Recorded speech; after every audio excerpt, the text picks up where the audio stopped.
This is Transformers Fan G138 with a video review of Transformers Generations Drift. And this guy is awesome, awesome, awesome. I could not wait for this guy to come out. Awesome. Anyway, from the first time they announced him, I'm like, oh yeah! And then I went to BotCon 2010 and was able to actually see the preview of him in person, which was really cool. So, anyway, and this is one I would like to get a second of just because he's got some little paint damage due to just transformation, and I'll point that out later on, but yeah, either a version of the Japanese one, which is a little bit more accurate, or this one. Anyway, as far as accuracy goes on Transformers, this one comes pretty close to almost accurate to the comic book in which he was created. So, anyway, I have no idea what this stands for. I'm sure somebody will inform me at some point.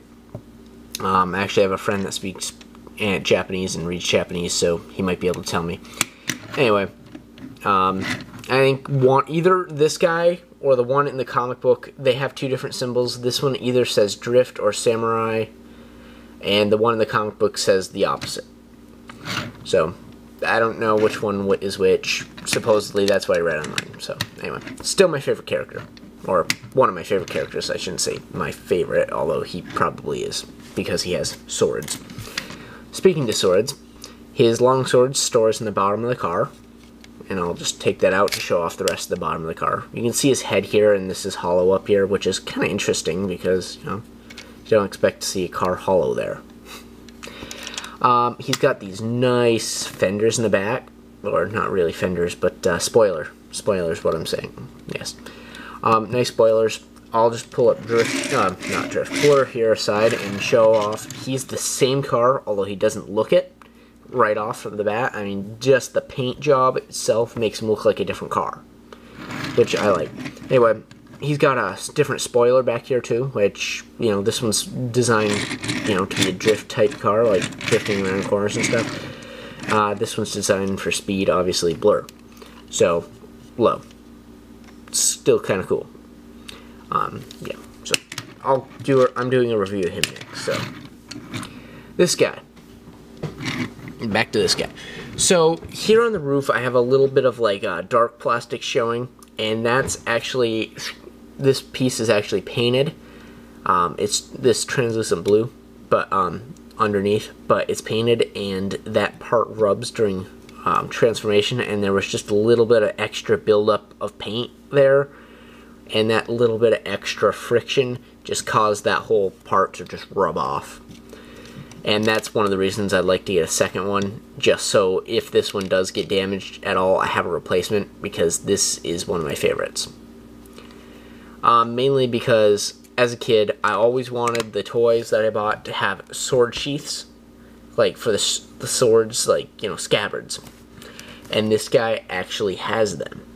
And to boot, he's a Transformer. I mean, that's just amazing. But other than that, I'm really glad he made it into this, because I really liked him in the comic book too. There's two types of Transformer fans. Those who hate Drift and those who like Drift. So, yeah. I happen to be the one that likes him.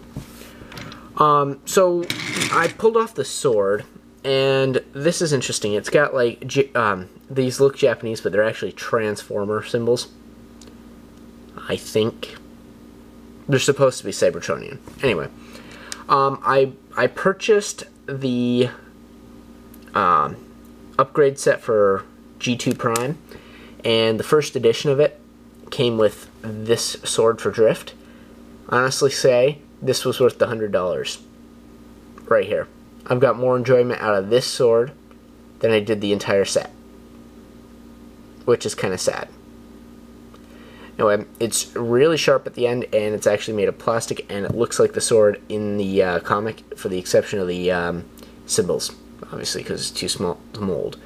But it's actually two pieces just put together. It's nice. And it's got the accurate looking handle they have in the show. Not the show, wow. The comic book. So, that's nice. I just thought I'd show that off. And it also stores where it should properly where the sword stores. So I'll put this sword back in for the sake of the review. But it's nice. I like it. Awesome car. Rolls fantastically. Which is one of the reasons it makes a really nice vehicle. It's painted back windows. And, you know, he's got the whole back fender painted. He's got all these details. I think this guy is just amazingly done. And people are so mad that this guy was well done, but others in the series were not. And I can see where they're coming from, but whatever. My guy got the 11. Anyway, I'll get him in robot mode and talk about him some more because he is awesome. So here he is in robot mode.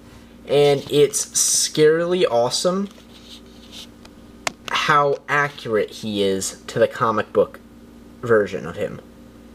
Like, scarily. And he's got so many of the molded details he actually had in the comic. It's unbelievable. I mean, these things, there's supposed to be 2 of them on his leg here. And they're supposed to be both, like, gold colored. And then in his chest area, these should be painted blue.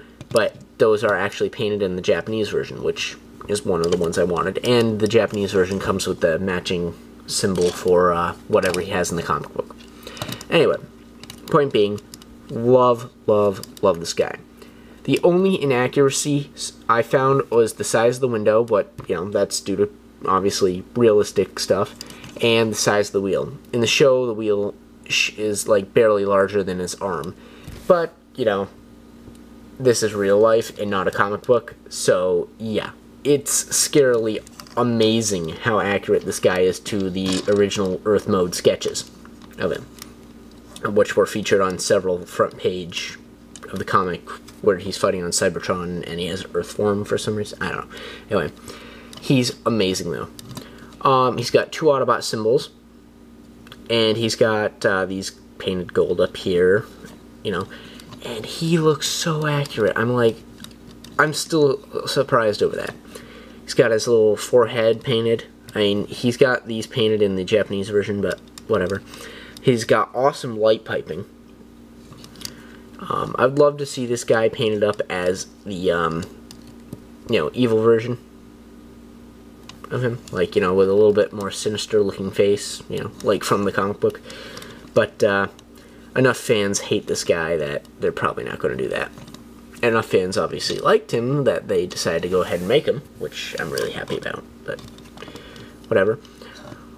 He does lack foot posability, but that is made up by just how large these are, and that goes true for the actual comic book too. Like, this is so accurate.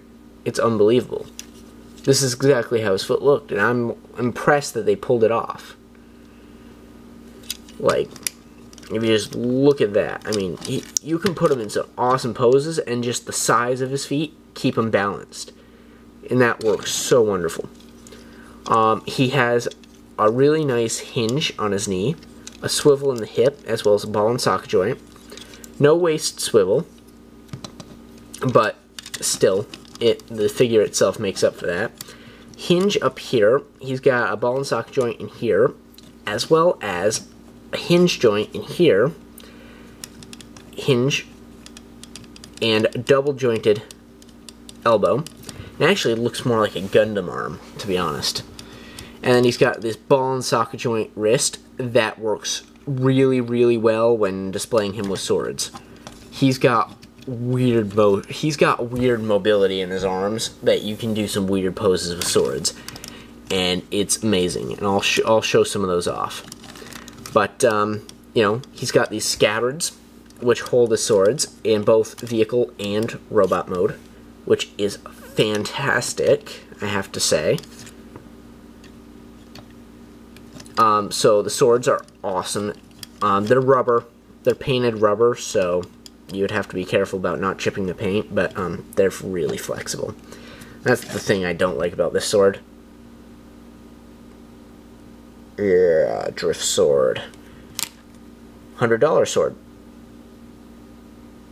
Awesome. Anyway, Now I'm done complaining about those. So you can get them in some nice poses with these. Also, these are on hinges and ball and socket joints. Head is on rotating axis and hinge, not on a ball and socket joint for some reason.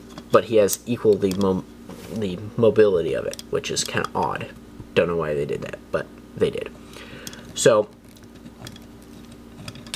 putting these away, I will pull out the big sword and show off some really cool poses. You know, just like I promised. This guy is amazing. If you don't have this guy, I highly, regardless if you like the figure or not, getting this mold. Just for the swords, the weapons, and the posability. Reinvent the character if you want. Just please get the figure, because it's a real justice. So you can put him in some nice poses. He's got all these joints in his arms that allow you to do some really cool poses with swords. You can flip it around, his hands, you can flip them up. It's all thanks to the ball and socket joint wrists that he has. You can get him in some crazy poses, you know. So, yeah, and that's all without taking the sword out of his two hands. So he's got some fantastic motion there. His chest plate does get in the way a little bit, but his hands move so much you can generally get around it. Well, anyway, that concludes my video review on Drift. I could probably talk about this guy for 30 minutes, and it still wouldn't be enough. So, yeah, he's awesome. Get him. Highly recommend him. I pointed out the negatives, the few I have. But anyway, there you have it. If you have any requests for video reviews, please post a comment down below, and I will do them. Hope you enjoyed it. Thanks for watching.